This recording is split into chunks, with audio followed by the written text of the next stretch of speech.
ਗਿਆਨੀ कश्मीर सिंह जी हाँ। गुरुद्वारा माहितान हेड ग्रंथी, आपके सवाल नॉलेज बहुत अच्छा है। मेरा एक आपके धर्म के बारे में परमंती है कि आपका धर्म हमारा धर्म शब्द का पुजारी है। आप कुरान को, हम गुरु ग्रंथ साहब को शब्द को मानते हैं और आपके ही धर्म में कुछ एक मूर्ति पूजा का भी जो विधान है नहीं है, परंतु कुछ एक आदमी ये मूर्ति नहीं बनाई कि उसकी कब्र के रूप में जो है मजार के रूप में उसको मान्यता दे दी। आप मूर्ति खड़ी पूज लो और पड़ी पूज लो, तो एक बात ही है, क्या ये जो है धर्म के उल्ट नहीं है? इस बारे आप रोशनी पाएंगे। भाई साहब ने अच्छा सवाल पूछा और मैं सवाल को दोहराएंगे। अगर सवाल को समझने में कुछ गलती होगी तो आप सीधा कर लेना। भाई साहब ने पूछा कि बुत परस्ती गलत है, उनके मजहब में भी गलत है, हमारे मजहब में भी गलत है। आप बुत को उल्टा पूजो या सीधा पूजो, तो मजहब को पूजना सही है क्या नहीं, वो आपका सवाल था। मज़ार पे जाना सही है क्या गलत है? भाई साहब ने बहुत अच्छा सवाल पूछा। इसीलिए मैं कहता हूं कि इस्लाम को जानने के लिए मुसलमान को मत देखो, कुरान और हदीस को देखो। कुरान में कहीं भी नहीं लिखा हुआ है कि मजार बनाओ। यहां तक कि अल्लाह के रसूल मोहम्मद सल्लल्लाहु अलैहि वसल्लम ने कहा कि कोई भी कब्र पक्की नहीं होना चाहिए, अगर पक्की है तो उसको जमीन से नष्ट करना चाहिए। सही बुखारी की हदीस है कि अगर कोई कब्र पक्की है तो उसे जमीन के लेवल पे लेके आना चाहिए।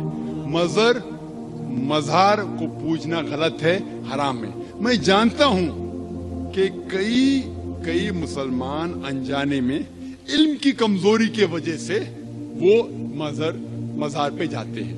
और मेरा ये कहना है कि बहुत सा कल्चर जो है, ये कल्चर हमारे जिंदगी में आ जाता है और हमारे बाप दादा पहले कहीं ना कहीं हिंदू तो होंगे, तो हमारे बाप दादा जाते थे मंदिर, तो अभी जा रहे हैं मज़ार में।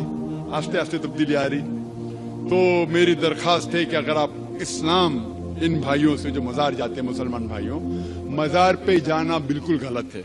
मोहम्मद सल्लल्लाहु अलैहि वसल्लम ने कहा कि आप कब्र पे जाओ। अगर आप कब्र पे जाएंगे तो आपको ये एहसास होगा कि आप कभी ना कभी मरने वाले हैं, तो अल्लाह पे और यकीन करेंगे, आखिरत पे यकीन होगा। तो कब्र पे जाके उनके लिए दुआ करना सही है। जो आदमी मर चुका है उनके लिए दुआ करो, उनको दुआ नहीं कर सकते। You can pray for them not to them, मतलब उनके लिए दुआ कर सकते, उनको दुआ नहीं कर सकते। आप समझ रहे? वो बेचारा शख्स मर गया है, अच्छा शख्स था, उसके लिए दुआ कर सकते, अल्लाह उसे जन्नत फिरदौस दे, उन्हें नियामत दे, उन्हें माफ करे, वो तक ठीक है। लेकिन जाके ये बोले कि मेरे एग्जामिनेशन में मेरे नंबर कम है, तो बाबा नंबर अच्छे कर लो, ये बिल्कुल हराम है। शिफा, कुरान मजीद में कम से कम 25 आयतें हैं जिसमें लिखा है शिफा मतलब सिफारिश, वसीला हराम है। 2 आयत में लिखा हुआ है सिर्फ उनको इजाजत है जो अल्लाह ताला आखिरत में उनको इजाजत देंगे, वो मोहम्मद सल्लल्लाहु अलैहि वसल्लम आखिरत में। आज की तारीख में हम मोहम्मद सल्लल्लाहु अलैहि वसल्लम से भी नहीं मांग सकते।